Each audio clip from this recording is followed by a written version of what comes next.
Bonjour à toutes et à tous et bienvenue dans votre rendez-vous matinal préféré. Vous êtes bien entendu sur La Parenthèse, le show matinal qui met du soleil et du punch dans vos vacances. Aujourd'hui, nous allons vous faire voyager sans quitter évidemment votre canapé.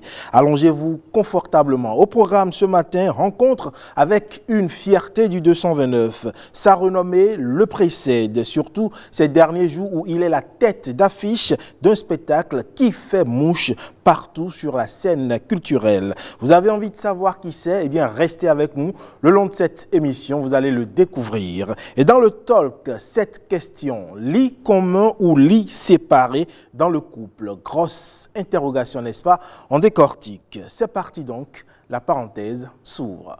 Comment vous allez? Oui, ça va bien. Et vous-même? Ça va, très bien. Vous avez la perche? Oh, on essaie d'aller bien. Vous avez la perche ou vous avez la pêche? J'ai la pêche. Okay. Marcel, bonjour. Bonjour. Vous avez la pêche aussi? Bonjour à tous. Vous étiez à la pêche ce matin? C'est comme vous voulez. Moi, je ne redécouvre pas Cotonou. Oui. Je ne découvre pas Cotonou, du moins. Ouais.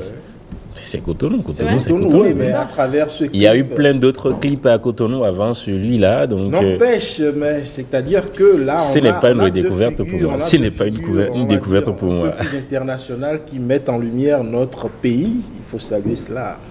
D'accord, ben oui, mais il y a eu de beaux clips également à Cotonou. Oui, absolument, j'en conviens. On sait qu'entre-temps, un certain Kofi Olomide, très proche de vous, est passé par ici également pour un clip. Il n'y a pas eu que les internationaux. Hein. Il y a eu, oui, évidemment, les nationaux, ça c'est la moindre des choses. Ils sont chez eux, ils doivent valoriser leur pays. Eh bien, on s'installe donc pour la parenthèse de ce matin. On part tout de suite, ou plutôt comme d'habitude, on démarre par le bulletin.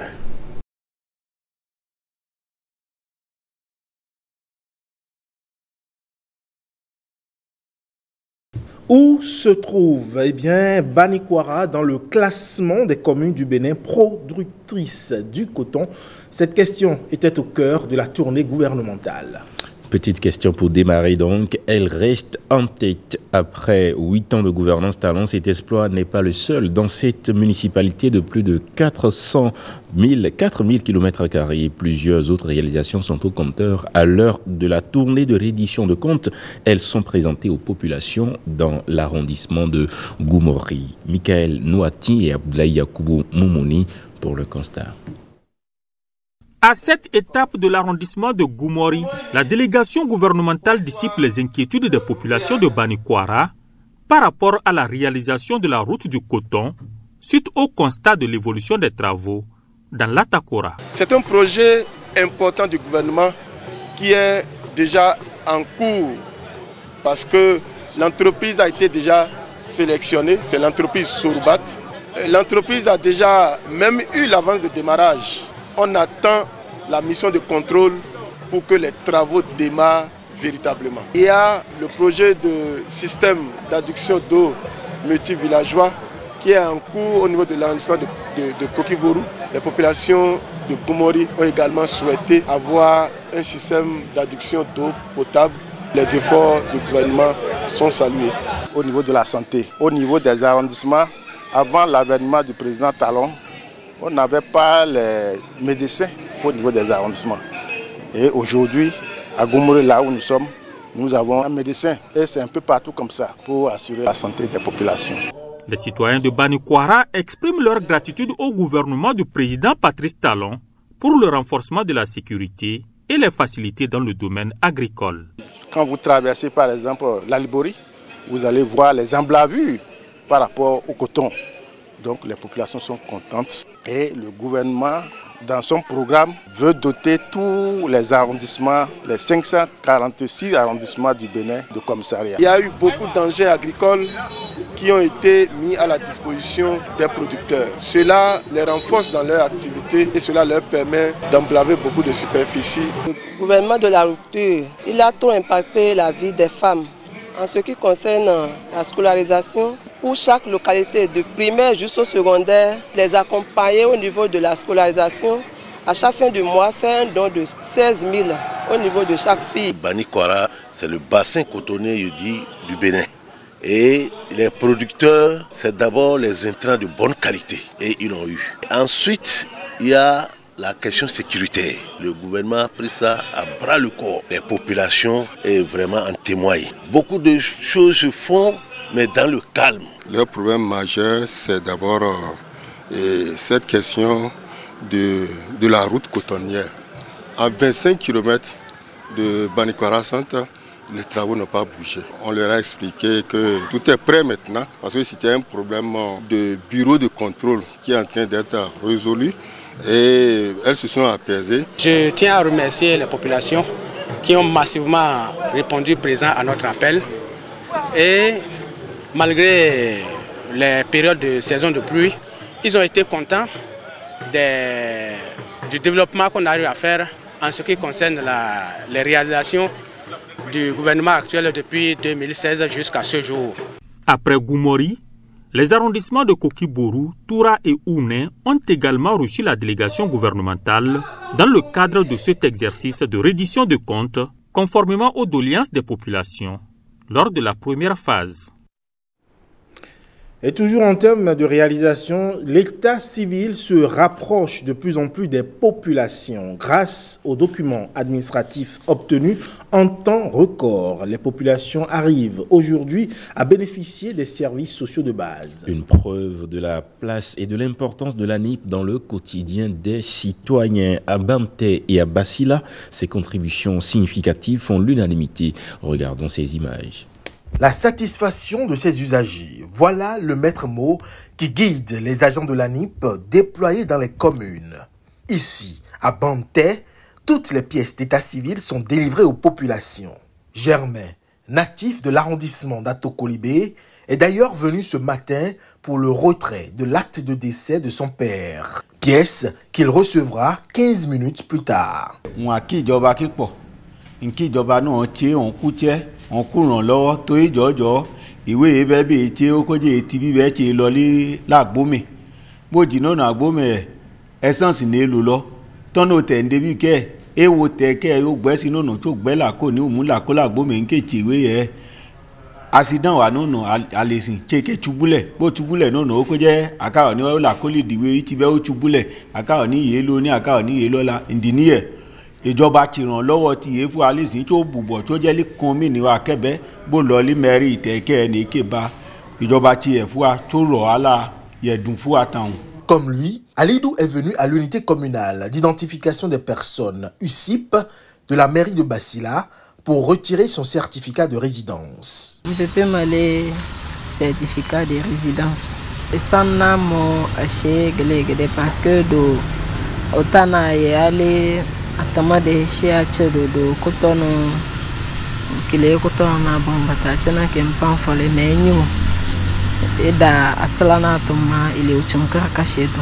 Ici, comme partout dans les UCIP, un constat se dégage, c'est l'efficacité et la proximité avec les usagers. Néanmoins, des doléances sont formulées. Les uchumka kacheto aché côté des mains biti me obo comme debuleda et comme ça nasagile tela na bapena mamebo acheto.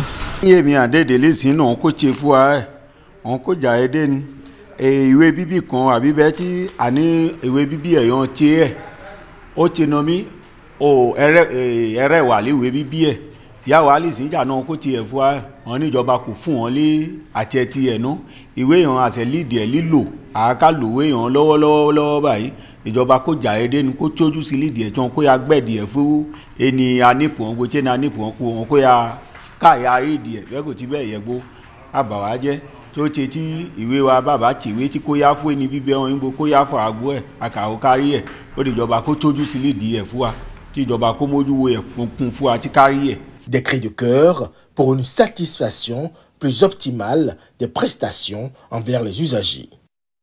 Aussitôt recruté, aussitôt intégré. C'est le bonheur que vivent les jeunes sélectionnés dans le septentrion par l'ANPE pour le compte de la GDIZ. À la suite de la première vague de l'attaque au Radonga, une deuxième du Borgo à Libori a été accueillie et installée. Ils sont 500 au total bénéficiaires du dispositif Azoli. Ulvaïus Balogun, Simon Villon et Alexandra Diotan. Je viens de Parakou. Daposka Sambieni est pour la première fois ici à la GDIZ, non pas en visiteur. Il fait partie du lot des 2406 jeunes recrutés début juillet dans le cadre des éditions du Salon de l'emploi et des compétences SALEC tenu à Parakou et à Natitengo. Ce n'était pas facile de trouver un emploi. L'emploi que j'ai eu à trouver, c'était un entretien, un agent d'entretien dans une société. Et là-bas, je ne me suis pas senti, je pense que Azoli ou Glodigbe va m'aider à combler mes besoins.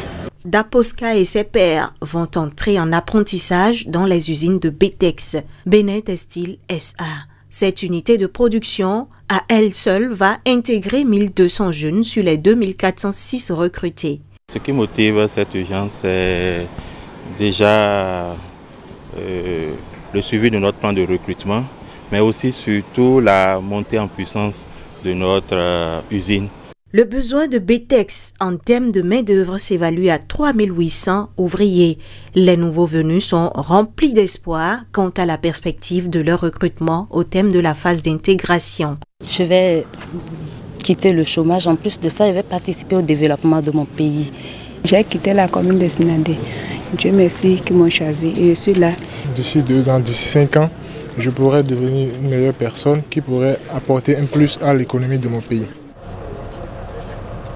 Aujourd'hui, ils sont là, ils seront installés, leurs frais de déplacement aussi est pris en compte et pendant leur période de stage, ils ont droit à une allocation. Ils ont droit également à une assurance en cas d'accident et ils sont déclarés. Donc, les entreprises ici à la GDIZ ajoutent à leurs frais d'allocation les frais de nourriture et de transport tout au long de la période de stage. Passer du statut de jeune peu ou pas instruit au sein de sa communauté à celui de jeune compétent intégré en entreprise, c'est possible seulement grâce au dispositif Azoli. On les appelle les médecins de l'entreprise, les experts comptables ou comptables agréés exercent au Bénin conformément aux normes qui régissent le secteur de la comptabilité. Mais la comptabilité, qu'est-ce que c'est et quel est son apport dans le développement des entreprises? Alexandra Yotan nous en donne quelques idées. C'est qu'on n'arrive pas à quantifier leur valeur ajoutée. Allusion est faite ici au comptable, cet acteur de la chaîne qui, dans l'imagination générale, répond des chiffres dans l'entreprise. Ce n'est pas faux à l'évidence. Une entreprise, comme une nation, a besoin de prendre des décisions. Et pour prendre des décisions, il faudrait que ce soit sur des informations de qualité que l'on s'appesantisse. Et c'est justement la comptabilité qui permet de produire ces informations-là. Et quand on dit générer de l'information financière au niveau de l'entreprise, c'est centraliser les opérations qu'effectue l'entreprise, comptabiliser ces opérations afin d'en sortir ce que nous appelons généralement les états financiers. Selon la taille d'une entreprise, la section comptabilité est animée par différents acteurs. De l'aide comptable, on remonte au comptable intermédiaire titulaire du baccalauréat et vient ensuite le comptable, celui titulaire du diplôme de licence ou du master. Quand on sort de l'entreprise, il y a beaucoup d'autres acteurs qui contribuent également à la production de l'information financière et qui, d'une façon ou d'une autre, sont des comptables. Nous avons au plan national ceux qui sont experts comptables.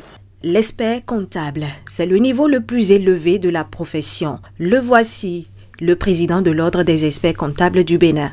Nous participons à la transparence de l'information financière. Donc, les états financiers que nous produisons ne suffisent pas.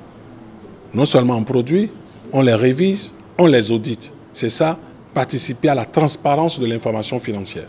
Deuxième élément, nous participons à toute la vie sociale d'une entreprise, donc les conseils. Nous conseillons de la création de la société jusqu'à sa mort, jusqu'à sa liquidation. Donc, tout, que ce soit recrutement de ressources humaines, que ce soit des choix optimums d'investissement, que ce soit des choix d'acquisition d'investissement, de cession de parts, tout ce qui rentre dans la vie courante d'une entreprise, nous pouvons être là, présents. Et donc, celui qui participe à la croissance de l'entreprise, par le biais des valeurs ajoutées, participe à la croissance donc à travers le PIB de l'économie nationale. S'il n'y avait pas les impôts. Si la comptabilité n'était pas une obligation légale, les entreprises, nombre d'entreprises béninoises ne formaliseraient pas la tenue de la comptabilité. Ceci reste l'avis de l'auditeur comptable. Et pour cause. Nous avons des chefs d'entreprise qui viennent et veulent des états financiers déficitaires. C'est-à-dire, ils viennent dire, je ne veux pas payer d'impôts, je ne veux pas payer d'impôts. C'est un couteau à double tranchant pour l'entrepreneur, car, à l'opposé, pour mobiliser des fonds au profit de son entreprise, il faut prouver que celle-ci a dégagé des bénéfices sur une période de référence et qu'elle est donc solvable. En ce qui concerne la formation, nous avons un dispositif qui permet d'accompagner à la fois les dirigeants d'entreprise et également accompagner les salariés qui sont en entreprise pour leur permettre de répondre encore plus aux besoins et aux attentes. Voilà qui est clair. L'Ordre des experts comptables veille à la bonne formation des acteurs de la corporation. Dans le domaine de la comptabilité, le respect des normes de la profession est en effet capital. Et les acteurs du programme de mise à l'échelle des technologies et innovations agricoles pour l'accroissement de la résilience des systèmes de production et des exploitations familiales en Afrique de l'Ouest et du centre TASPRO ont reçu les professionnels des médias dans l'un des centres de recherche de l'INRAB, Institut national des recherches agricoles du Bénin. TASPRO est financé par la Direction du développement et de la coopération suisse. Les innombrables technologies, innovations et savoirs que la recherche a mis au point au cours de ces dernières années pour répondre aux défis du changement climatique et de la croissance démographique. Dans ce reportage, les merveilles de la recherche scientifique béninoise pour accompagner avec efficacité et fiabilité les exploitants agricoles. Découvrons. Les journalistes en visite guidée au parc technologique de Niaouli. C'est un espace où nous avons installé plusieurs types de technologies, que ce soit végétal, animal, aquacole et post-récolte. Ils sont à 50 km de Cotonou, précisément à Alada, au centre de recherche agricole sud de l'INRAB. Nous avons convié ici des journalistes pour qu'ils nous aident à diffuser, à propager des informations très précieuses pour nos producteurs. L'agriculture étant la base de l'économie du Bénin, nous avons besoin que les agriculteurs prennent connaissance de ce que la recherche fait pour eux. Non, il n'y a pas additif dedans. Investigateurs, ils viennent toucher du doigt les résultats de tout le dispositif de recherche agricole mis en place pour assurer une sécurité alimentaire aux populations du Bénin. Au niveau de la production végétale, nous avons mis 4 spéculations, dont le maïs amélioré à cycle court, compte tenu des changements climatiques. À part ça, nous avons mis 4 variétés de manioc, dont il y a 2 déjà qui existent déjà chez les producteurs. On a purifié ces variétés qui sont indemnes de toute maladie. Et 2 variétés riches en bêta-carotène. Là, c'est des manioc à chair jaune. On a installé 4 variétés de riz, dont 2 de plateau et 2 de bas-fond. Nous sommes en train de montrer leur capacité à résister à la sécheresse. Et on a aussi les techniques pour les équipements post-récolte. Le changement climatique, la rapide croissance démographique induisant l'urbanisation accrue, des défis auxquels vient répondre le programme de mise à l'échelle des technologies et innovations agricoles pour l'accroissement de la résilience des systèmes de production et des exploitations familiales en Afrique de l'Ouest et du Centre, en abrégé TASPRO. C'est très intéressant. Si le pays peut évoluer comme ça, les chercheurs peuvent vulgariser les résultats de leurs recherches. Le taux de malnutrition qui est à 36,5% déjà au Bénin, alors que nous avons tout, il pleut chez nous, ce taux-là va diminuer. Des semences de maïs, de riz, de soja, des variétés de manioc, toutes favorables à la sécheresse et à haut rendement, de la pisciculture et des machines agricoles. Les chercheurs ont déjà trouvé et expérimenté avec succès les pistes probantes pour contourner les difficultés d'aujourd'hui et de demain liées à la production agricole. Reste aux exploitants agricoles d'avoir l'information et de se rapprocher des agences territoriales de développement agricole, ATDA de leur région, pour s'en procurer. Unique but visé de cette visite guidée des journalistes. En saison sèche, c'est à ce moment qu'on fait sortir ça pour nourrir les animaux. Des femmes combattantes et battantes, oui, il en existe aujourd'hui sans aucun doute, et ce dans tous les domaines d'activité. Et quand on questionne l'histoire, cela se comprend aisément pour le Bénin. Cette combativité puis sa source de l'histoire des Agodiers, ces femmes guerrières qui ont combattu aux côtés de la reine Tassi Rangbe. Question, peut-on compter leur lutte comme les acquis qui ont conduit le Bénin à sa souveraineté internationale? Faisons-nous notre idée avec ces images de Rebecca Kanyaoundé. Abomey, cité royale du centre Bénin, la plus grande armée de femmes guerrières y a vu le jour entre le XVIe et le XVIIe siècle. À l'origine de cette lumineuse et ingénieuse idée, une femme, elle aussi d'exception, la reine Tassi Rangbe, sœur jumelle du roi Kaba. À la mort de son frère, elle va quitter son foyer et prendre la tête de ce grand royaume, devenant ainsi la première femme de l'histoire à diriger un empire familial gouverné généralement par des hommes à cette époque. La reine Tassi Rangbe, pour remporter les combats contre les royaumes ennemis, va miser sur les femmes du Dahomey. À voir ses enfants-filles et ses sœurs en mouvement dans le parler, et que, parce que notre société est patriarcale, pourtant les femmes peuvent quelque chose, les femmes du royaume peuvent quelque chose et que les hommes ignorent. C'est pour ça, au temps de son accession au trône du Dahomey, elle a pu quand même réunir ces dernières et elle en a constitué des femmes guerrières. Elles ont comme rôle la défense du royaume de Dahomey. Elles étaient aussi des gardes rapprochés du roi Akaba, pour ne pas dire Rugbadia, et elle-même, dans toute sa continuité.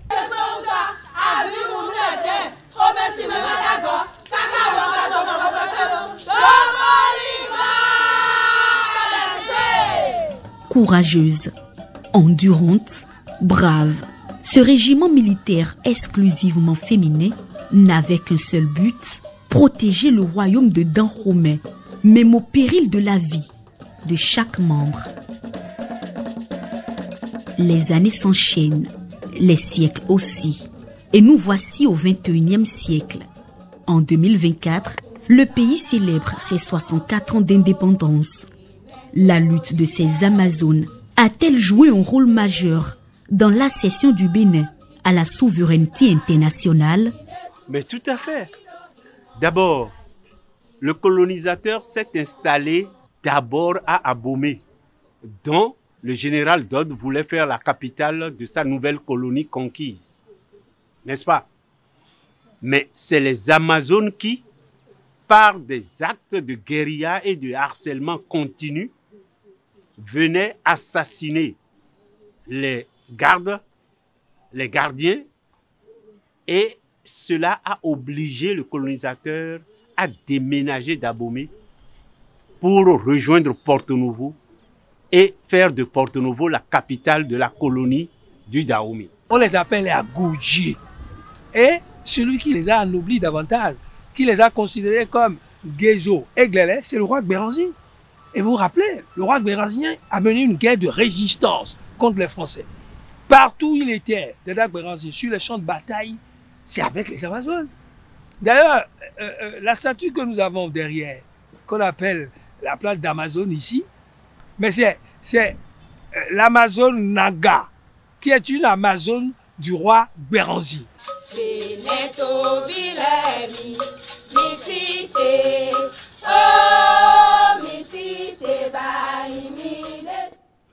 Fin de cette session informative, la première de la journée. Rendez-vous à 13h, 20h puis 23h30 pour d'autres nouvelles sur la télévision nationale. Merci Marcel pour ces informations. On a vu les Agodiers, l'histoire des Agodiers. Hier, je pense qu'on a eu en intégralité ce reportage de Rebecca Kenjande. Ici sur... On aura pu voir des images qui annoncent le Festival international des masques de Porto Novo. Ce sera certainement pour demain. Bien sûr, déjà même ce soir. Ce soir déjà. Merci à vous Marcel. On va tout de suite suivre la minute de l'humour.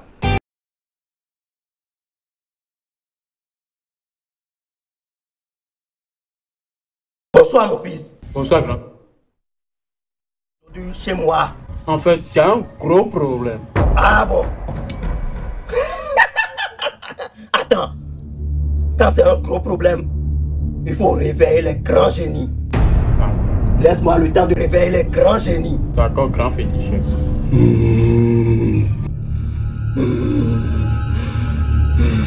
Ça va chauffer maintenant.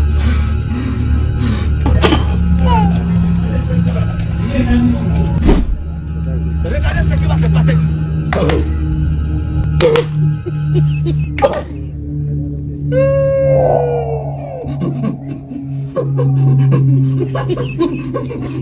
C'est quoi ça?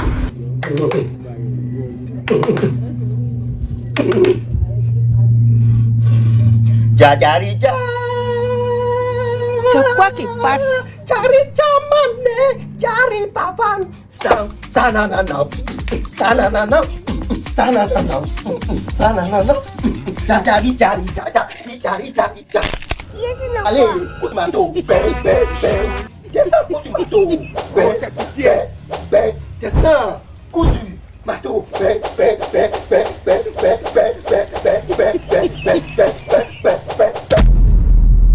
réveillez-vous, réveillez-vous, réveillez-vous.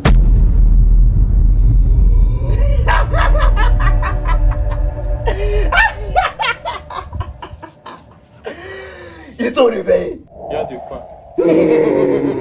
Ils sont réveillés. Prends ceci et dis-moi ton souci là-dessus. Tu souffles ce que tu as comme problème dessus. Prends cette batterie et dis, confie-lui. Mais mon gros problème. Ton gros problème. Soyez les bienvenus. Soyez les bienvenus. Merci beaucoup. Merci. Merci.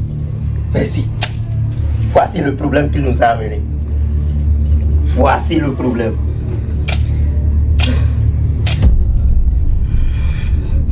Ça va chauffer maintenant.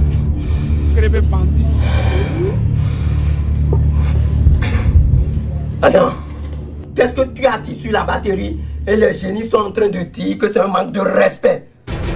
Ah, les génies ont dit que c'est un manque de respect. Oui. Bon. Sinon, je ne voulais pas... Qu'est-ce que tu as dit? Elle demandait comment on peut construire une maison avec 500 francs. Comment on peut... Tu as demandé quoi? Comment je peux construire une maison avec 500 francs? C'est 500 francs qui est dans la... Comment tu peux construire une maison avec 500 francs? Tu vois que toi, tu... Non, les génies sont déjà fâchés. Les génies sont déjà fâchés.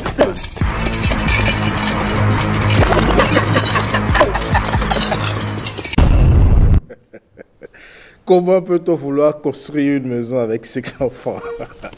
Le comble, c'est qu'il a laissé le soi-disant féticheur invoquer toutes les divinités de ce monde. Il a réussi à vous faire rire. Oui, ça fait rire. À bientôt. À bientôt, Marcel. Et on va dire que c'est sur le départ de Marcel qu'on va installer la prochaine rubrique, Leçon d'ici.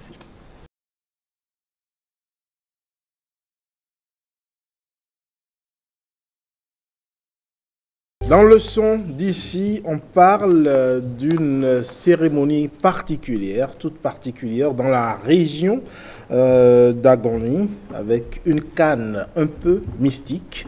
On est avec notre invité, Majesté Yawedeu. Bonjour. Bonjour. Merci d'être avec nous. Bonjour. Bonjour à vous. Je rappelle que vous ête une personnalité morale d'Agoni et que vous êtes ici pour nous parler ce matin du Fanyonte.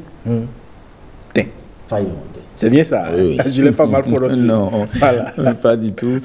Le Fayonté, alors qu'est-ce que c'est? Oui, Fayonté en réalité est une personnalité qui a marqué la tradition dans la région Agoni. Et c'est lui qui a créé l'ordre mystique et spirituel des Sanyi Bokono. Les Sanyi Bokono, oui. Sanyi Bokono. Oui, c'est un ordre. Ok. Oui, c'est un ordre. De tous les Bokono, c'est ça? Non. Là, c'est les Bokono, c'est les consultants. Et ici, c'est en réalité le bâton magique, la canne magique. Nous aurons quelques images tout à l'heure. Qui est le oui, on aura quelques images.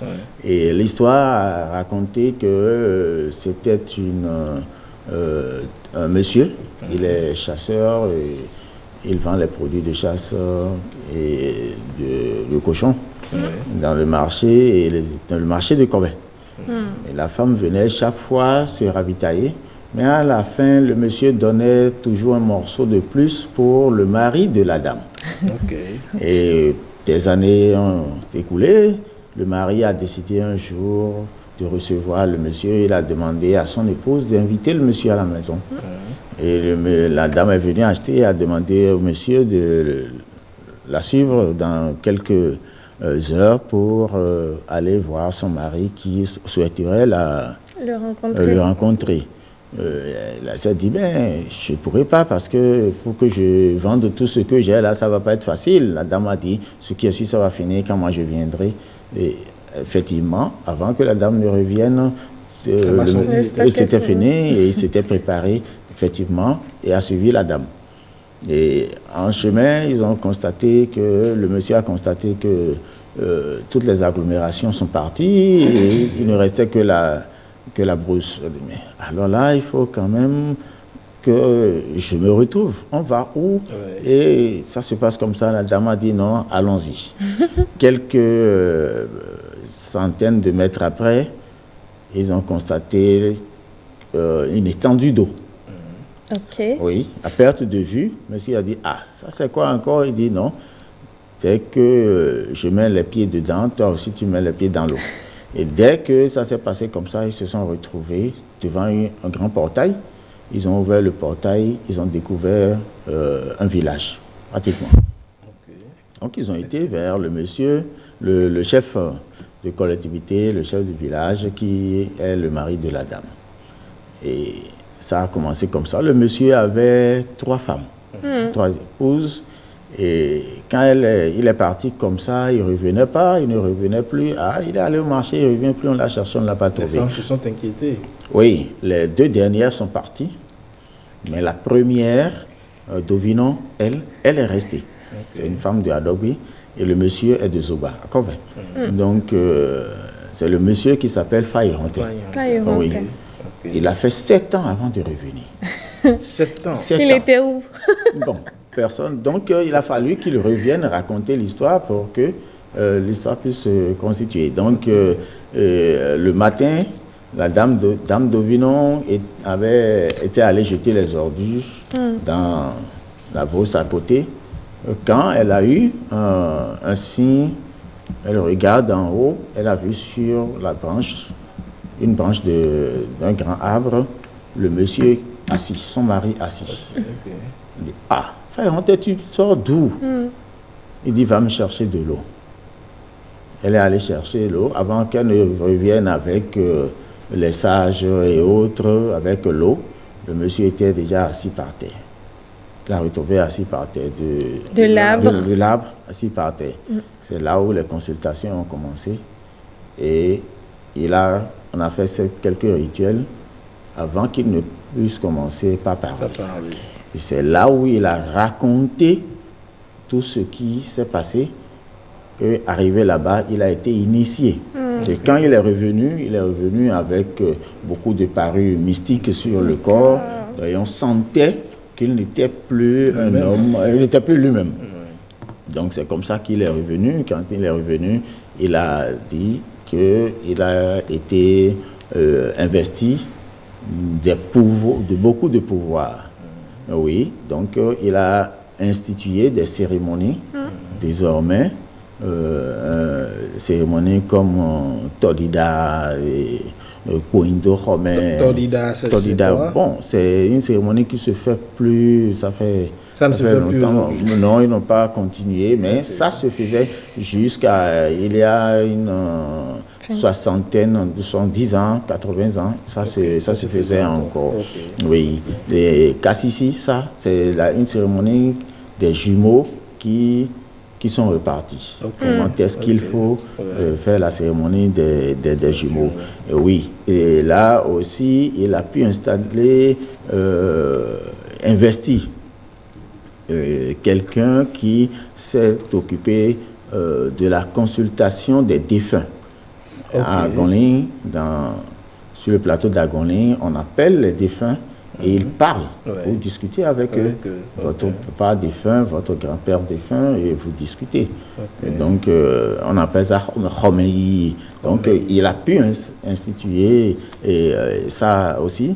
Et c'est avec ça qu'on fait des consultations.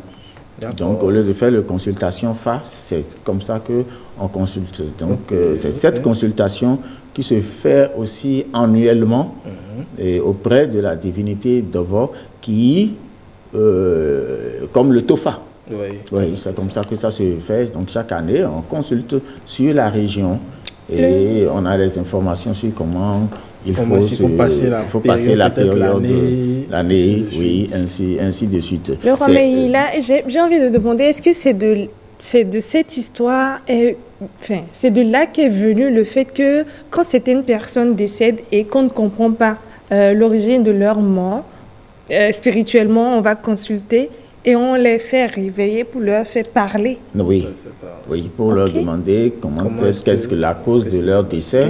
Et en réalité, c'est beaucoup plus pour savoir ce qu'il faut faire pour éviter que cela ne se répète ou que ça n'ait des répercussions négatives sur la communauté, sur les descendants et autres. Donc, c'est conseillé, si la personne est décédée et qu'on finit les cérémonies d'inhumation, les cérémonies finiraient, on passe forcément par là pour en savoir davantage. Alors, j'imagine, on voit d'ailleurs sur les images qui passent là, quelqu'un tenir, j'espère bien que c'est le fameux, la fameuse canne. Et quand il est arrivé avec ses parures, il est venu avec cette canne-là. Elle est venue avec la canne magique là, et c'est avec ça qu'on fait les cérémonies d'enterrement. Oui, dans les cérémonies d'enterrement, ce qu'on appelle souvent Agon, qu'on fait pour enterrer spirituellement. Donc, c'est avec ça qu'il a formé aussi le cercle des Dompegans, ceux qui s'occupent des cérémonies d'inhumation. C'est avec le bâton là. Il est venu aussi avec un gros sac et beaucoup d'ingrédients, ce qui lui a permis de décentraliser un peu. Donc, chaque communauté, désormais, a sa canne pour que la même canne, vous allez constater, toutes les autres cannes ont été forgées ici, mais la canne principale que le représentant de Faïrontin utilise, le Bokodaro utilise aujourd'hui, Gbankono utilise ça, personne ne l'a conçu, et c'est Faïrontin qui est venu avec ça. Il est venu avec ça. Cela a été transmis de génération en génération. Oui, c'est l'original. Cela a été reproduit. C'est l'original qui est toujours là. Les autres qui sont créés, c'est avec les ingrédients qu'il avait amenés de là-bas et il l'a fait par communauté. Donc, il y a la canne par communauté et ceux qui, les Dompegans de chaque communauté qui s'occupent des rituels. Quand il y a la canne, quand vous le plantez, vous ne déterrez plus avant la fin des cérémonies. Donc c'est une canne quand elle rentre sous terre, on va dire, plus personne ne la touche. Plus le vent, quel que soit ce qui se passe, ça ne doit plus se déplacer ou la cérémonie est reportée. Et le responsable des Dompegans s'assoit sur un tabouret à 3 pieds, un tabouret sacré. Et à partir du moment où il a posé ses fesses, il ne va plus se lever jusqu'à la fin des cérémonies. Et ces cérémonies prennent combien de temps? Ça peut prendre 3 heures, ça peut prendre 4 heures, Okay, ça dépend de... Ça peut prendre 24 heures? Non. Ça dépend de l'ampleur. Il a aussi fait Et quand le bâton la tombe, qu'est-ce qui se passe? Non, on plante ça, ça reste debout jusqu'à la fin Ça va des pas cérémonies. tomber. C'est pour ça que quand le sol n'est pas mou, On le on plante. creuse, on essaye de creuser pour être sûr que ça fait la reste. profondeur. Et Et c'est dès assez que en le équilibre. chef donne l'ordre, on plante, ça reste dedans. Et c'est aussi lui qui a installé le tribunal de discipline. La communauté des Sanyiboko est très organisée. Et quand il y a un voûtement, quand il y a des actes d'indiscipline, c'est là où ça se règle. Parce que c'est un ordre, C'est l'ordre qui s'occupe. À l'écran, là, on a c'est la canne. Ça, c'est les assins. Ça, ce sont les assins. C'est différent. Ça, c'est la représentation spirituelle, la représentation de l'esprit des défunts. Oui, Okay. c'est différent de la canne, oui. De sain. On appelle la canne sain. Oui. Sain. Celui qui porte la canne aujourd'hui, il est appelé comment? Celui qui porte la canne aujourd'hui, il est le Sain Bokono. Sain Bokono. Oui. Il est le Sain Bokono. Il a ajouté qu'aucun homme de Zoba ne doit être adepte de Vodou sur l'espace de Zoba. Ceux qui ont tenté 2 ou 3 fois, ils en ont rappelé. Donc aujourd'hui, sur la terre des Zobanula, Kové, il n'y a pas de Bokono? Non, il n'y a pas d'hommes Vodunsi. Il n'y a pas Il n'y a que des femmes. Il n'y a que des femmes Vodunsi. Mais dans les autres localités de Agonlin, oui. Mais c'est lui qui l'a dit, on ne sait pas pourquoi. Donc, il a dit, c'est cette communauté-là aussi qui fait les cérémonies des adeptes vaudous. Quand des gens doivent rentrer dans le vaudou, c'est eux qui font les cérémonies. Et ceux dont on est en train de parler date aujourd'hui de 353 ans à peu près. Ah oui. Wow. Oui, puisqu'il y a la succession, et on connaît qui est qui, puisque Faïronte a transmis, quand il est revenu, il est resté 29 ans avant de partir, avant de mourir. Et il a passé le témoin à Kosugan, qui a fait 40 ans, au Kuponou 32 ans, Sodeyin 17 ans, Tobosi 3 ans, jusqu'à aujourd'hui. 353 ans. Qui est là, le Gbankponon 1, qui a fait 102 ans de trône. Et c'est là où ça a vraiment poussé. Et Gbankponon 2 et 3, qui est là aujourd'hui, eux, ils sont en train de faire ensemble 50 ans à peu près. Donc ça fait 353 ans que l'histoire s'est produite. Et comme il y a les successions qui sont là, ça perpétue. Ça perpétue. Et comment est-ce qu'on est désigné Fanny Boko, c'est ça? Fanny Boko, non. Fanny Boko. Oui, vous adhérez. C'est une adhésion et la consultation est faite. Est-ce que si on peut vous accepter dans le cercle, donc autrement, on a besoin d'être de cette région-là, oui, où moi je peux quitter, je ne sais pas moi, Porte-Nouveau et venir dire que j'ai envie d'adhérer. Ça ne gêne pas trop pourvu que vous respectez les principes parce que c'est un ordre. Et ça, c'est réalité et autres. Les adeptes, c'est eux que vous voyez les jours, parce que c'est eux qui font le Azonyi. La purification qui se fait chaque 3 à 5 ans, là, c'est eux, vous avez vu, c'est beaucoup de monde, avec, mais c'est les gris-griseurs. En réalité, c'est spirituel, c'est pas les vaudous. Vous pouvez être vaudou non et être membre de l'ordre, mais c'est là, on sait que c'est la science spirituelle qui est là. Est-ce qu'il est déjà arrivé dans la succession, durant les 353 ans, est-ce qu'il est déjà arrivé qu'une femme soit Fanny Bokono?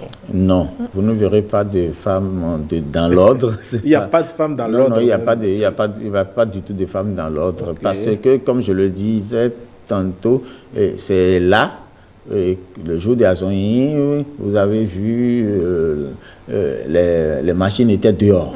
Vous voyez, donc les femmes ne sont pas assez combatives pour supporter Ces gens, c'est pour ça elles ne sont pas dans le cercle. Ça se voit dans d'autres cercles spirituels comme ça. Hein. Il n'y a pas assez de femmes initiées, des trucs comme ça. C'est réservé uniquement pour les hommes. On voulait ça. Alors, on a vu tout à l'heure les Assins qui, vous disiez, donc, sont différents du Poguet. Oui, les Assins sont installés souvent. Oui, les Assins, c'est en réalité un peu comme on le fait. Les Assins sont installés au sanctuaire, au sanctuaire des morts. Oui.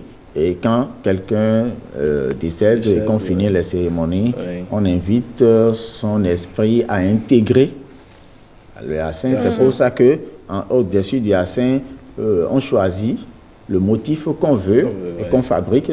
Si votre papa était tailleur, vous mettez une machine. S'il est maçon, vous mettez une truelle, quelque chose. Et périodiquement, vous allez la prier, un peu tout comme on met la croix et on met la photo de notre défunt et on va s'incliner. Donc ce n'est pas gris-gris, c'est en mémoire d'eux. Donc ça c'est Assin. D'accord. Oui. Mais ici c'est saint. Et ça c'est purement spirituel. C'est pour ça que ce n'est qu'en région Agoni que ça se fait. Et cette forme de cérémonie d'enterrement arrive à se faire. Parce que sans le Poguet, il n'y a pas de cérémonie non, il n'y a pas de cérémonie d'enterrement. Beaucoup de choses à savoir sur... Ah oui, dans la région, le plateau d'Agoni. Mais vous êtes Majesté Yaoudéou, vous êtes de la cour royale, c'est ça? Oui, je suis... Il y a le roi, Sa Majesté Zéré, le roi d'Agoni, qui m'a confié un canton, un territoire de 4 villages à gérer. Ronkholi, Arito et Tobali et Nekholi à gérer. Mais depuis 1745-46, notre siège assure auprès du roi d'Agoni le poste de Premier ministre. Premier ministre, oui. Ok. Et en quoi consiste le rôle du Premier ministre, brièvement? Oui, le rôle du Premier ministre consiste, puisque dans la tradition, le roi ne se déplace pas comme ça. Donc le Premier ministre, c'est avant que les problèmes ne viennent au palais. C'est lui qui gère. C'est lui qui gère, qui fait les courses et qui réunit les éléments, qui tente de gérer ce qu'il peut gérer. Mais quand ça se complique, il invite au palais pour le règlement. Parce que quand on vient au palais, c'est la dernière étape. Donc on tente d'abord. On règle ça là. Merci à vous, Majesté Yaoudéou. Je rappelle que vous étiez avec nous ce matin pour nous parler du Fanny Hontin et plus précisément de sa canne, qui est une canne mystique. Avec, on va dire, il y a plein de choses à savoir autour de cette canne-là. Merci d'avoir fait le déplacement de la télévision nationale ce matin. Merci beaucoup. À présent, on parle mode, beauté et bien-être. Et plus précisément, on va parler des micro-twists.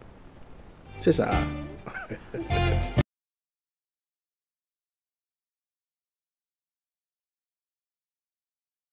Et c'est Saint-Tiche qui va nous parler des micro-twists. Je me demande bien ce que c'est que les micro-twists. Ce sont des micros comme on en a sur notre plateau là ou qu'est-ce que c'est exactement? Non, pas du tout. Pas du tout. Des micro-twists. Non. C'est ce que vous avez sur la tête là? Oui, c'est une tresse. Ce sont des tresses, oui, c'est ça? Oui. Ah d'accord, ok. Donc je vais vous apprendre tout à l'heure, mais j'invite d'abord l'invité sur le plateau. Alors, rebonjour à vous, chers téléspectateurs. Les micro-twists, comme le disait Ulvaise tout à l'heure, ce sont des tresses avec ou sans extension sur les cheveux naturels. Et c'est actuellement en tendance depuis quelques temps. Il crée un look raffiné et met en valeur la beauté féminine. Alors ce matin, je suis avec monsieur Amoussou Isidore. Bonjour. Amoussou Doji. Doji, hein? Ok. Autant pour moi. Comment vous allez? Ça va très bien chez vous. C'est un visage connu. C'est un visage très connu dans la zone de Zobo, si je ne m'abuse. Voilà. Alors, on parle des micro-twists. Ouais. Et je dis tout de suite que les micro-twists, c'est la tresse que j'ai sur la tête actuellement. Ouais. Et quels sont les types de micro-twists qu'il existe? Parce qu'il en existe en plusieurs formes. Oui, merci beaucoup.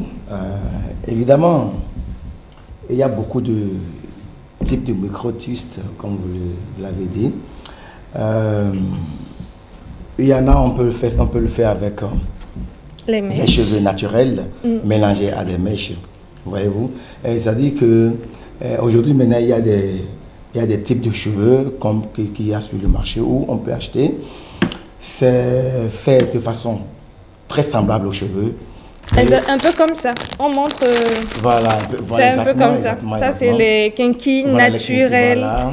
Donc, c'est des trucs qui sont, j'allais dire, même les cheveux purs qui ont été transformés de cette façon. Okay. Donc, on peut les prendre, les mettre d'une certaine, les prendre d'une certaine taille, d'une certaine grosseur, et mélanger avec d'autres également pour faire les micro-twists. Voilà. D'accord. Alors, on sait, et les coiffeuses nous le disent souvent, que c'est pas bon de faire des micro-twists sur des cheveux défrisés. Pourquoi? Bon, pas faire des micro-twists sur les cheveux défrisés. Bon, moi, mon avis, bon... Après, le rendu n'est pas le même que quand sur les cheveux naturels. Oui. C'est ça, en réalité. Donc, il est préférable de laisser les cheveux défrisés, les laisser un peu longtemps, enfin, laisser que ça ait de nouvelles pousses en bas, pour que ça soit plus touffu, plus dur, voilà, afin que les micro-twists puissent bien réussir. C'est ça, sinon la base est beaucoup plus fine, légère, et on voit, c'est pas touffu, voilà. D'accord. Quelle est la différence des micro-twists avec les locks? Ce que vous avez sur la tête, là, c'est les locks. Ouais, ce sont mes propres cheveux, justement. C'est mes propres cheveux. Et la différence, c'est que les locks faits avec les propres cheveux naturels, bon, comme il n'y a pas d'additif, il n'y a pas quelque chose qui s'est ajouté. Donc, c'est resté, ce sont les cheveux propres de la personne. Et ça grandit avec le temps. On fait l'entretien. On peut se laver dedans, comme on peut aller régulièrement au salon pour les laver, et ainsi de suite. Maintenant, avec ses propres cheveux, je crois qu'on est beaucoup plus à l'aise si c'était des cheveux ajoutés. Vous voyez ça? Donc, la différence, ce n'est que ça. D'abord, c'est psychologique, puisque tu vois là que ce sont mes cheveux, ce sont les propres cheveux de la personne, mais il n'y a pas quelque chose qui s'est ajouté, donc on est à l'aise dedans. Tu peux le porter longtemps, aussi longtemps que tu veux. Maintenant, s'il y a d'additifs dedans, il y a d'autres cheveux qui ont été ajoutés. Je crois qu'avec le temps, tu vas dire, bon, il faut que je m'en débarrasse et tout ça. Donc, le temps vient où on dit, bon, je vais me débarrasser des cheveux ajoutés et tout ça. Donc, voilà la différence. Excuse-moi. Oui, allez-y. Les micro-twists, il n'y a pas de cheveux ajoutés, c'est ça? Les micro-twists, justement, il y a cheveux ajoutés. Ça dépend de ce que veut le client, de la cliente. Donc, des fois... Ceci, par exemple. On peut le faire avec les propres cheveux. Si tu as les cheveux, n'est-ce pas, qui répondent à cela. Donc, il faut mais ça n'aura pas la même longueur. Si, ça dépend de tes cheveux. Si tu as les cheveux naturels, si vous avez les cheveux naturels, beaucoup, on peut aller à ça directement sans ajouter d'autres cheveux artificiels. Voilà, et on garde ça pendant combien de temps environ? Ou bien comme les locks, on peut garder à vie? Oui, les micro-twists, bon, ça dépend. C'est psychologique. J'avais dit tout à l'heure que c'était psychologique.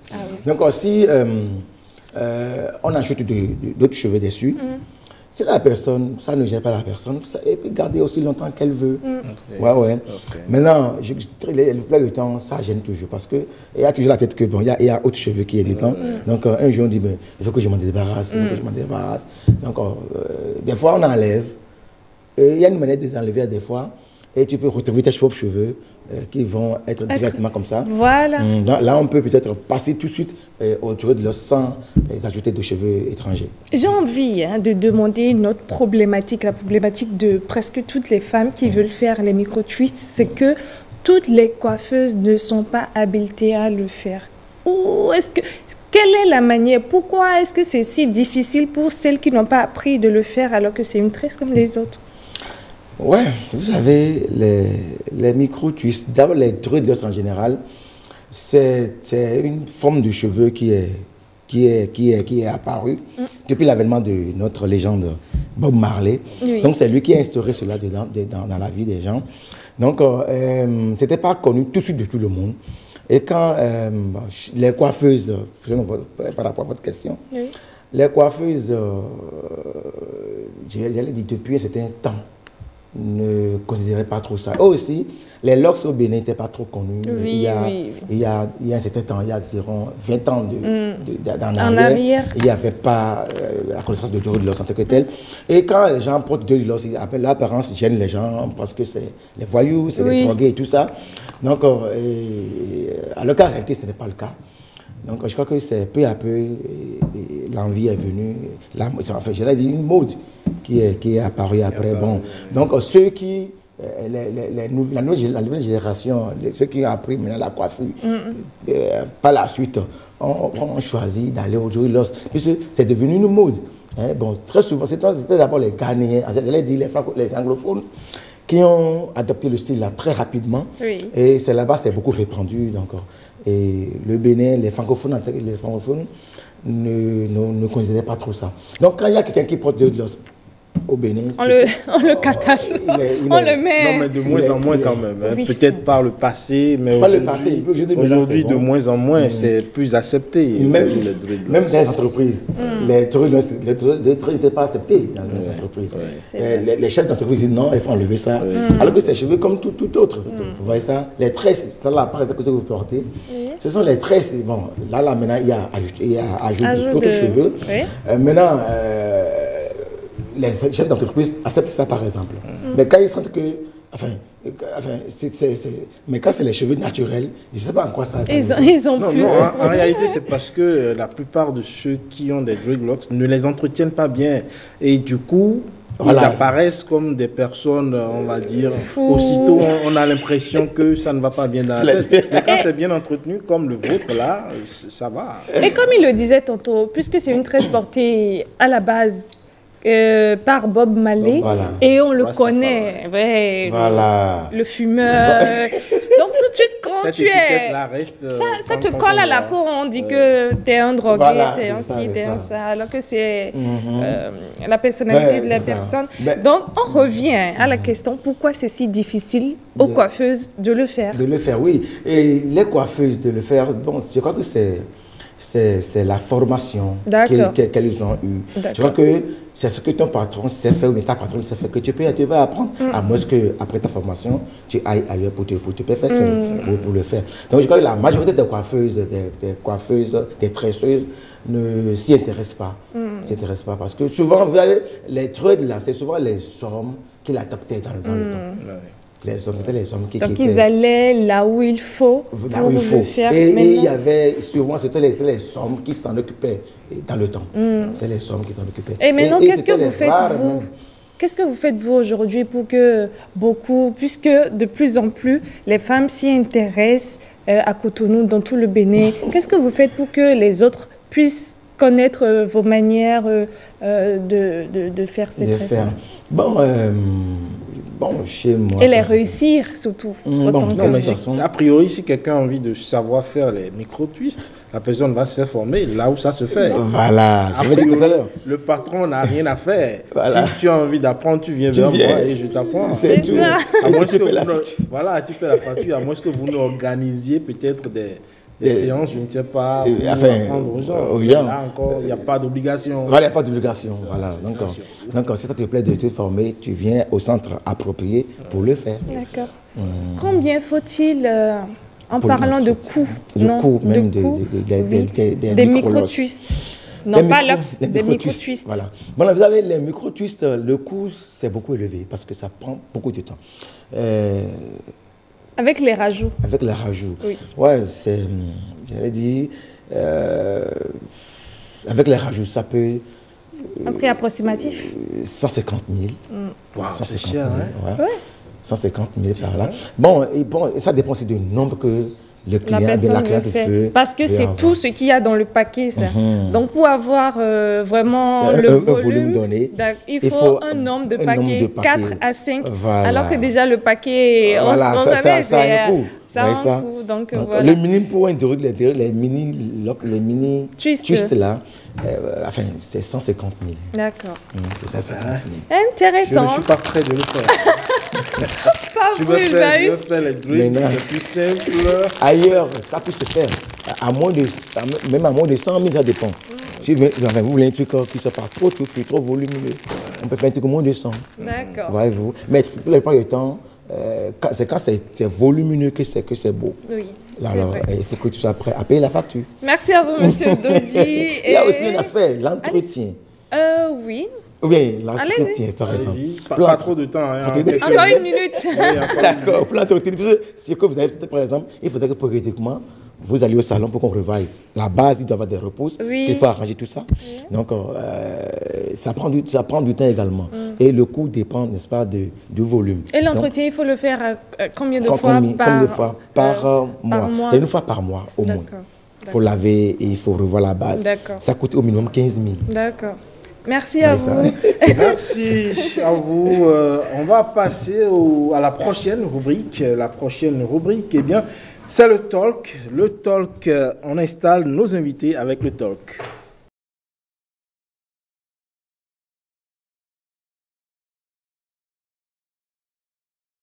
Dormir dans des lits séparés, bon ou mauvais pour les couples? Eh bien, la question se pose avec acuité aujourd'hui, tant la décision de dormir dans des lits séparés peut être un sujet de débat qui affecte la qualité du repos et l'intimité. Je le disais, c'est le sujet du talk. Et pour en parler sur ce plateau, eh bien, évidemment, est resté sur ce plateau avec nous Saint-Tiche Quincmont. Avec vous, on va parler de ce sujet. Et à côté de vous, eh bien, un spécialiste, Kwasi Komlan, psychologue et thérapeute des couples. Bonjour.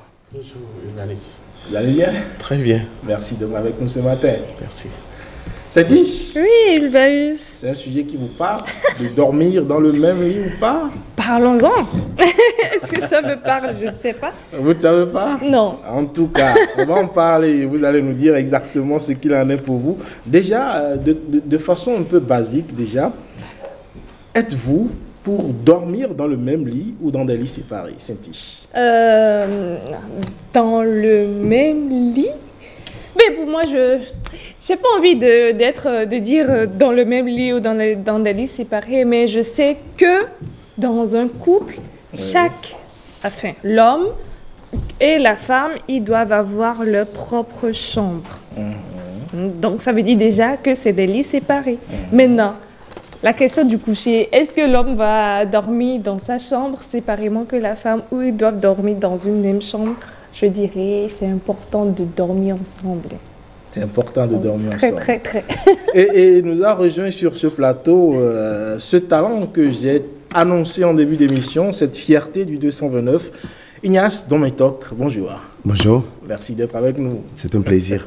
Alors, on revient au psychologue. La question, ou plutôt la réponse de ma collègue Saint-Tiche Quincmont, comment est-ce que vous l'appréciez? Oui. D'abord, elle a dit par la suite en couple. Parce qu'au début, dormir ensemble. Oui. Quand on est en couple, ça change les choses. Bon, quand on est en amitié, bon, c'est autre chose. Quand on est dans toutes les formes de relations, c'est encore autre chose. Donc, quand on est en couple, est-ce qu'il faut dormir ensemble ou il ne faut pas dormir ensemble?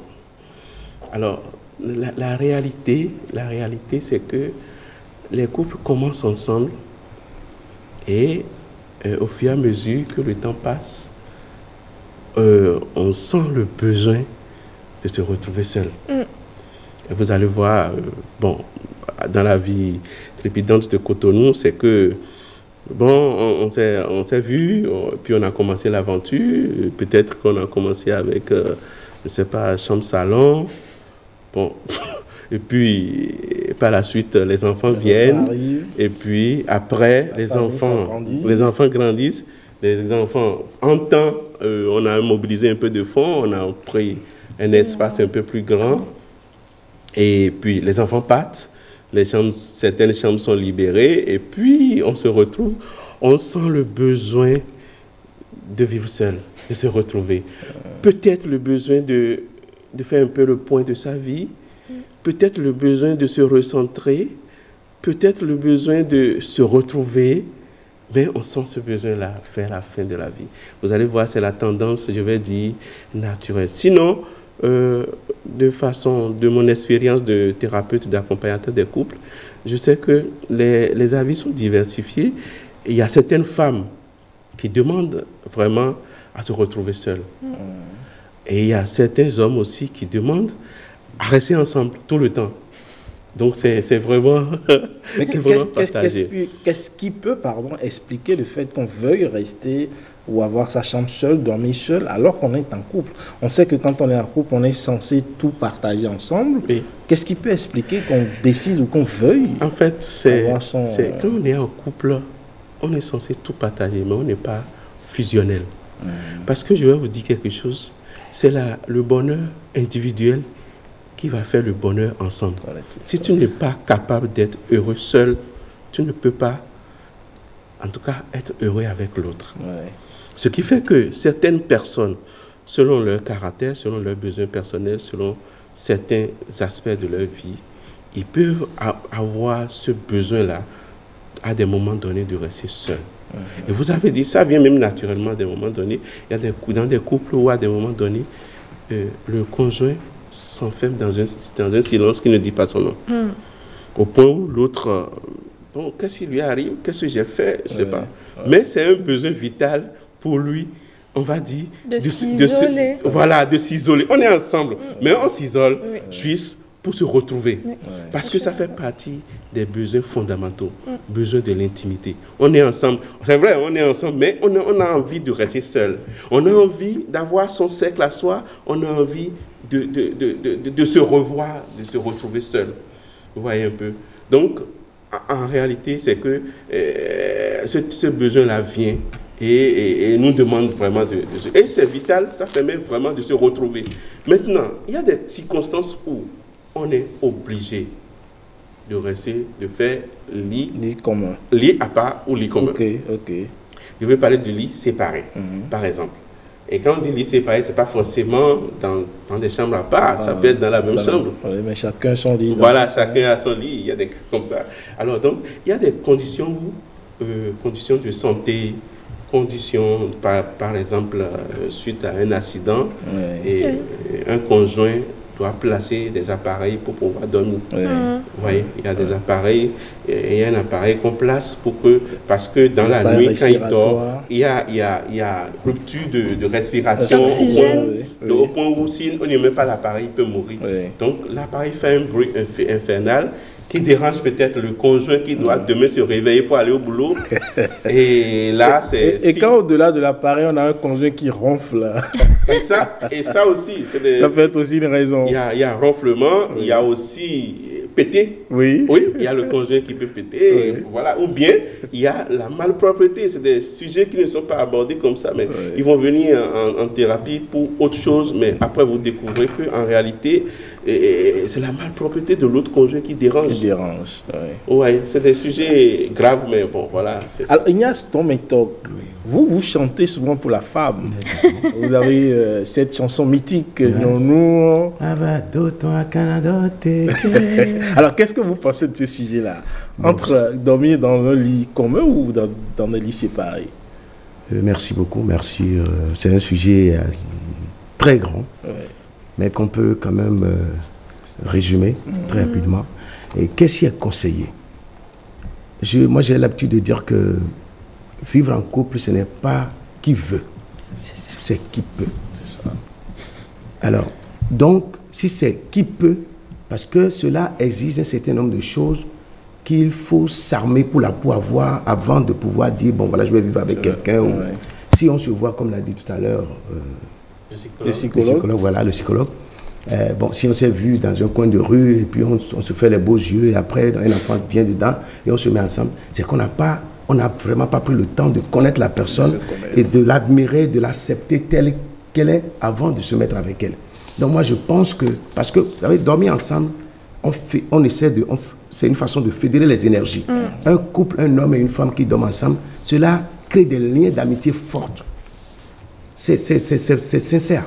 Et donc, c'est la modernité qui nous amène aujourd'hui. Dès qu'il y a un petit problème, bon, voilà, on s'isole, on veut rester dans sa chambre parce que... Et je voudrais simplement, pour résoudre ça, dire simplement, il va falloir tuer les égos, d'accord? Et supporter son conjoint quels que soient les problèmes qui arrivent. Parce que il y a quelqu'un qui dit souvent que quand vous laissez la place à votre couple, le diable s'installe. Et donc quand vous commencez petit à petit par vous installer, ça veut dire que quand il y a un petit problème, il y a une petite dispute, madame veut aller dormir dans sa chambre, ou bien monsieur veut aller dormir dans sa chambre. Mais il y a, rapidement, ça crée des liens de séparation et ça devient plus compliqué. La femme qui s'habitue à dormir dans sa chambre, l'homme qui s'habitue à dormir dans sa chambre, c'est difficilement que les deux arrivent à s'entendre souvent. Donc nos parents disent souvent que c'est dans la nuit profonde que les problèmes les plus importants se règlent. Si vous dormez ensemble, peut-être madame, dans la nuit profonde, peut toucher monsieur pour dire, tu sais ce que tu m'as fait dans la journée, ça ne m'a pas plu. Donc, moi, je conseillerais simplement. Je ne suis pas en train d'aller contre le psychologue. Il y a des mots dans nos sociétés qu'il va falloir régler, mais je souhaite vraiment qu'un couple, que les gens fassent l'effort. Ce n'est pas facile, mais que les gens fassent l'effort de dormir ensemble. Alors vous, Ignace, vous voulez réagir? Oui, bon, je ne sais pas réagir, mais il y a une situation, par exemple, j'ai reçu un couple qui ils sont dans la maison familiale. Le monsieur a voulu dormir dans la chambre de son père qui n'est plus. La femme refuse d'aller dormir là-bas. Mais la femme a sa chambre dans la maison. Mais la femme refuse d'aller dormir là-bas. Et ça a été un conflit, puisque, voilà, c'est juste pour dire que nos téléspectateurs qui nous suivent, en réalité, on ne peut pas dire ce qui est standard, c'est ça qui est bon. C'est vrai, l'idéal, c'est de rester ensemble parce que ça règle beaucoup de choses. Mais rester ensemble peut être encore source de conflit. Quand chacun ne se retrouve pas dans rester ensemble là.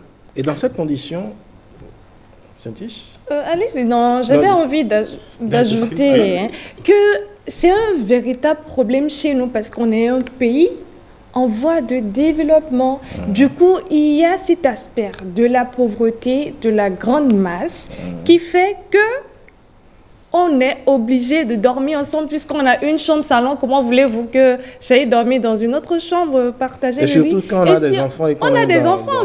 Si on a 3 enfants, il faut partager les chambres alors qu'on n'a pas de l'argent pour prendre un grand espace. Donc ça, il y a déjà un problème là et ça emmène les gens à dormir ensemble, quoi qu'il en soit. Alors, mais dans le cas où vous avez évoqué un exemple où la femme ne veut pas aller rejoindre son mari. Comment est-ce qu'on fait, vous, en tant que psychologue, quelles sont les stratégies qui sont recommandées pour quand même garder l'harmonie dans le couple malgré, on va dire, cette divergence-là qui peuvent arriver? D'abord, il faut que les deux s'écoutent. Il faut écouter le besoin de l'autre. Et quand vous allez voir, vous savez, généralement, ton besoin n'est pas quelque chose qui me fait mal. Donc quand vous essayez d'écouter le besoin de l'autre conjoint, l'autre aussi écoute le besoin de l'autre conjoint, et vous allez arriver à un consensus où chacun va se retrouver. L'essentiel, c'est que chacun se retrouve. C'est ça l'essentiel. Si vous deux, vous êtes allés, voilà, moi, je ne peux pas parce que le fait que, le cas que j'ai donné par exemple, le fait que c'est le papa qui a dormi là-bas, je ne suis pas à l'aise pour pouvoir rester là-bas. Ok, donc tu seras là-bas. On peut s'entendre et peut-être 3 jours sur 2, je viens là-bas. Ou bien, donc non, c'est des consensus que les conjoints vont mettre en place pour que chacun puisse se retrouver. L'essentiel, c'est que chacun se retrouve dans ce système-là. C'est ça l'essentiel. Autrement dit, il n'y a pas de réponse universelle. Voilà, c'est chaque couple selon sa réalité. Nous avons parlé de... Vous voyez, il y a des gens qui ont des problèmes un peu plus profonds. Par exemple, celui qui a subi des traumatismes complexes par le passé, c'est-à-dire des trucs d'harcèlement très, très rudes, peut ne pas réussir à dormir ensemble avec quelqu'un. Parce que dormir ensemble avec quelqu'un, ça réveille, ça alerte son cerveau. Donc, du coup, qu'est-ce qu'il faut faire dans ce cas-là? Donc, l'essentiel, c'est d'échanger, de mettre une communication ouverte qui permet à chacun de se retrouver pour que chacun puisse écouter le besoin de chacun, pour qu'on puisse créer un terrain, un consensus où tout le monde se retrouve. Alors, on va faire un break. On va parler de notre fierté 229. Ignace Dometok, vous êtes né le 31 juillet 1974 à Alada, ce qui vous fera ou ce qui vous fera dans quelques heures, donc d'ici demain, 50 ans jour pour jour. Comment on se sent quand on boucle ou quand on est en train de boucler un demi-siècle sur Terre? Mais écoutez, ça fait peur. Heureusement que je me sens en pleine forme, vous comprenez. Ça fait peur parce que, vous savez, 50 ans, ça vient très vite. C'est l'impression que j'ai. Mais je me sens dans la peau d'un jeune homme de 20 ans, 18 ans, parce que je rêve de plein de choses encore. J'ai plein d'énergie encore en moi et c'est ce qui me fait plaisir. Sinon, tout le reste, ce n'est que les chiffres. Hein. Oui, ce n'est que les chiffres. Voilà. Justement, vous êtes reconnu comme étant une figure emblématique de la musique béninoise, une carrière que vous avez eu à forger au fil du temps, avec entre-temps les concours intercollèges, le passage dans un groupe, les Sphinx de Bégamer, et puis la sortie de cet album en 1996, un album intitulé Justice corrompue, mais qui, malheureusement, a fait flop. Disons que c'était un single que j'ai réalisé en 1994, l'une de mes toutes premières chansons que j'ai composées. Et c'est en 1996 que j'en ai fait un album. Mais ça n'a pas fait flop en tant que tel. Vous savez, nous étions en 1996, vous imaginez le paysage. Oui, tout à fait. Donc, ce n'était pas encore ce qu'on voit aujourd'hui. Dès que vous faites un petit truc dans votre chambre, vous pouvez le mettre sur les réseaux sociaux, tout le monde est au courant et de ça. Mais à l'époque, il n'y avait pas de jeunes qui chantaient. À part Baba Djala, Eric Alem et quelques-uns, on n'était pas nombreux. On n'était pas nombreux. Donc, faire la musique à l'époque, c'était quelque chose de bizarre. C'était quelque chose de... Il sort d'où, lui, hein? Voilà. Donc, c'était ça. Mais c'était pour moi... un début, et donc j'en étais vraiment fier parce que partout où je passais dans la ville, les gens me voyaient avec la télévision nationale. Et donc tout le monde me voyait, ah oui, c'est lui qui a chanté pour la chanson Justice corrompue, tout ça. Donc c'était tout simplement ça, notre fierté, c'était à ce niveau-là qu'on nous voit. Mais moi, il faut dire aussi une chose. J'avais fait cet album, mais je n'aimais pas aller produire quelque part parce que j'estimais que ce n'était pas encore ce que je voulais. C'était pas encore ce que je voulais. Donc, à force de vouloir aller plus loin, de chercher, d'aller plus loin, de petit à petit, on s'est retrouvé là. Et c'est ainsi donc qu'en 2002, il y a eu ce cri de ralliement de tout un peuple autour de l'équipe nationale. Exactement. Allez les écureuils. Oui, ça c'était un hit. Vraiment, c'était un hit. Je travaillais dans une radio de la place à l'époque. Et on faisait le téléthon dans les rues et on demandait aux gens de venir cotiser pour soutenir l'équipe nationale. Et en tant que chanteur, je me suis dit, qu'est-ce que je pouvais apporter moi, hein? Et j'ai imaginé que, bon voilà, entre la musique et le sport, il y a un petit pas à franchir. Et c'est là l'idée m'est venue. Et j'étais au studio un jour quand un collègue est venu me voir, en la personne de Peggy Ludovic Daba. Il m'a dit, bah, écoute, l'émission qui passe, je voudrais que tu fasses une chanson. Je lui ai dit, ouais, je vais le faire. Et il dit, non, tu dis ça pour blaguer. J'ai dit, bon, parce que tu as douté, tu auras ta chanson avant le soir. Et c'est comme ça, c'est sur un coup de tête, je suis parti. Et voilà, la chanson, je l'ai faite. Mais je l'ai faite juste pour le premier match qu'on faisait contre la Tanzanie. Je ne savais pas que ça allait traverser les générations pour être là aujourd'hui. Voilà. Jusqu'à aujourd'hui encore, cette chanson résonne dans les oreilles. Mais après, il y a eu d'autres chansons également. Non, qui a été également un hit également. Tout à fait. Et l'année dernière, vous sortiez votre album, on va dire le dernier en date, Fais-nous, qui est un album sur lequel il y avait diverses sonorités. Exactement. Comment est-ce que vous faites le choix de ces sonorités-là? D'abord, il faut dire que je m'inspire toujours de la tradition, de ce que nous faisons ici, parce que moi, je me promène beaucoup, je voyage beaucoup à travers le Bénin, et j'écoute les traditions, ce qui se fait, qu'est-ce qui rengaine les foules dans les villages, dans les coins les plus reculés. Parce que chacun de nous a toujours un petit quelque chose de béninois en lui, hein, qu'il ait voyagé, qu'il soit allé aux États-Unis, partout. Donc ça, c'est resté à moi. Mais j'ai commencé par faire ça. Pourquoi? Parce qu'un jour, j'ai eu la chance de voyager, d'assister à un concert de Youssou N'Dour. Et je me suis dit, parce que moi j'étais dans le reggae au départ, je me suis dit, mais attends, monsieur ne fait que de m'emballer la musique de chez lui. Et puis, il arrive à mobiliser tout ce grand nombre. Et c'est comme ça, ça a commencé à faire le tic dans ma tête. J'ai commencé à faire le recherche de la tradition et tout. Mais mes voyages, ci et là aussi, m'ont permis quand même de côtoyer la musique d'ailleurs. Donc, j'essaie de faire une fusion de tout ça. Et quand il me plaît de faire du zinli, j'essaie de voir quelle sonorité je peux mettre dedans pour le rendre beaucoup plus exportable, voilà, beaucoup plus digeste, beaucoup plus fluide à l'écoute. Et de la musique, on va dire que récemment, vous êtes passé au théâtre.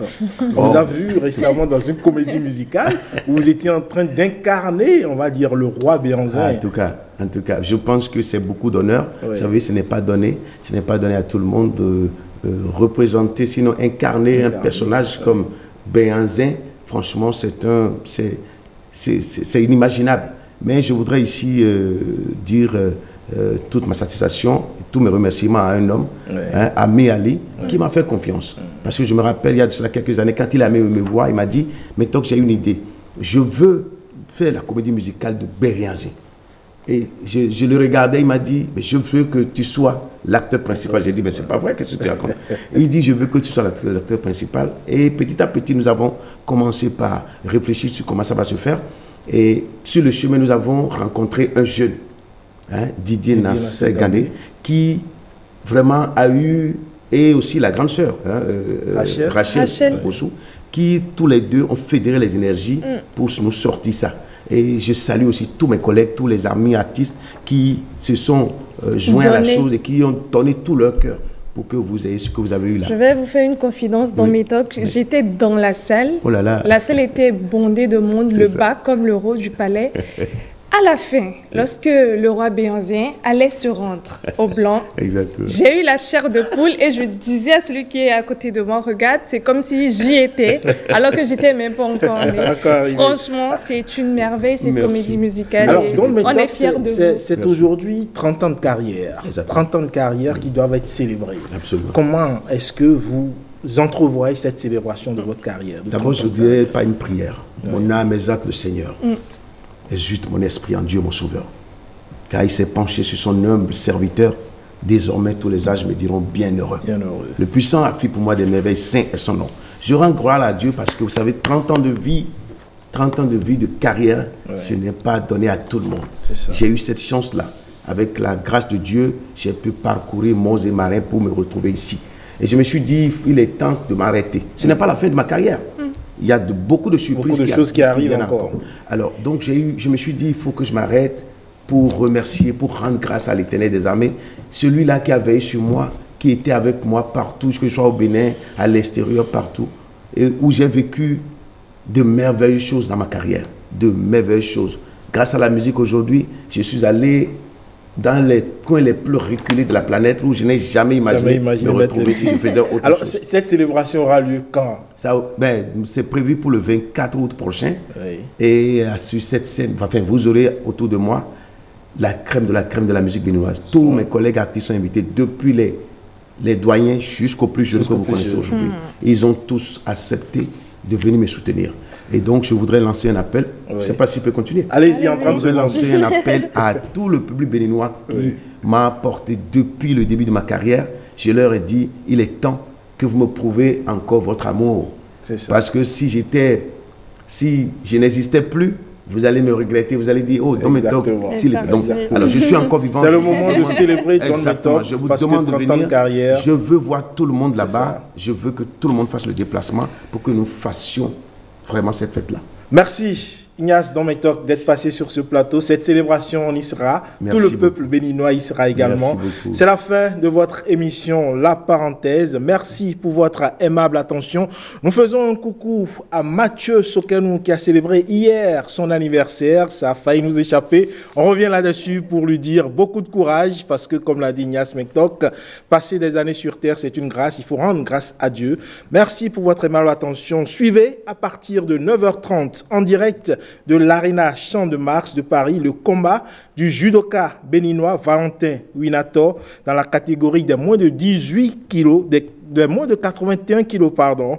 Il sera face à l'Italien Antonio Esposito. Merci à toutes et à tous. À très bientôt.